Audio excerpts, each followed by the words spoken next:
ওমানের ভিসা পরিস্থিতি নিয়ে বর্তমানে মিশ্র অবস্থা বিরাজ করছে। 2023 সালের শেষ দিকে ওমান সরকার বাংলাদেশিদের জন্য নতুন ভিসা ইস্যু সাময়িকভাবে বন্ধ করলেও 2026 সালের বর্তমান আপডেট অনুযায়ী বেশ কিছু ক্যাটাগরিতে এই নিষেধাজ্ঞা শিথিল করা হয়েছে এবং নতুন কর্মসংস্থানের সুযোগ তৈরির প্রক্রিয়া চলছে। নিচে ওমান ভিসার বর্তমান অবস্থার মূল বিষয়গুলো তুলে ধরা হলো। 1. কিছু ক্যাটাগরিতে ভিসা চালু।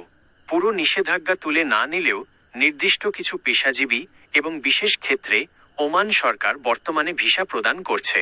পেশাজীবী, চিকিৎসক, ইঞ্জিনিয়ার, নার্স, শিক্ষক, হিসাবরক্ষক, অ্যাকাউন্টেন্ট এবং আইটি বিশেষজ্ঞদের জন্য ভিসা খোলা রয়েছে। পারিবারিক ভিসা, যারা ওমানে অবস্থান করছেন তারা তাদের পরিবারের সদস্যদের জন্য ফ্যামিলি ভিসার আবেদন করতে পারছেন। ইনভেস্টর ভিসা, যারা ওমানে বিনিয়োগ করতে আগ্রহী তাদের জন্য বিশেষ সুযোগ রয়েছে।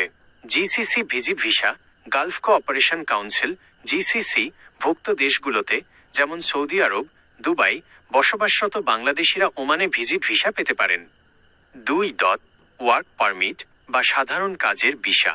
সাধারণ শ্রমিক বা নতুন কাজের ভিসার ক্ষেত্রে এখনও কিছু সীমাবদ্ধতা রয়েছে।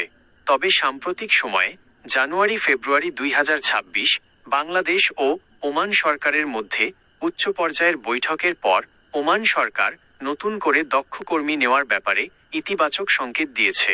শীঘ্রই শ্রমবাজার পুরোপুরি উন্মুক্ত হওয়ার সম্ভাবনা রয়েছে বলে বিভিন্ন সংবাদ মাধ্যমে জানানো হয়েছে। 3. ভিসা ট্রান্সফার, ভিজিট থেকে ওয়ার্ক ভিসা। বর্তমানে ওমানে ভিজিট ভিসাকে সরাসরি কাজের ভিসায় রূপান্তর করার প্রক্রিয়াটি বেশ কঠোর।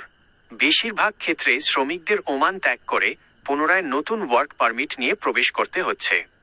4. বর্তমান পরিস্থিতির জন্য কিছু সতর্কতা। যুদ্ধ বা আঞ্চলিক অস্থিরতার কারণে মাঝে মধ্যে ফ্লাইট চলাচলে বিঘ্ন ঘটে, যেমনটি সাম্প্রতিক কিছু খবরে দেখা গেছে। তবে ওমানের সাথে বাংলাদেশের আকাশপথ যোগাযোগ সাধারণত স্বাভাবিক আছে।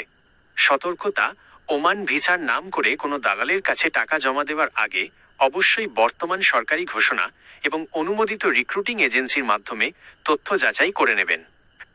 আপনি কি নির্দিষ্ট কোনো পেশার জন্য ভিসার আবেদন করতে চাচ্ছেন?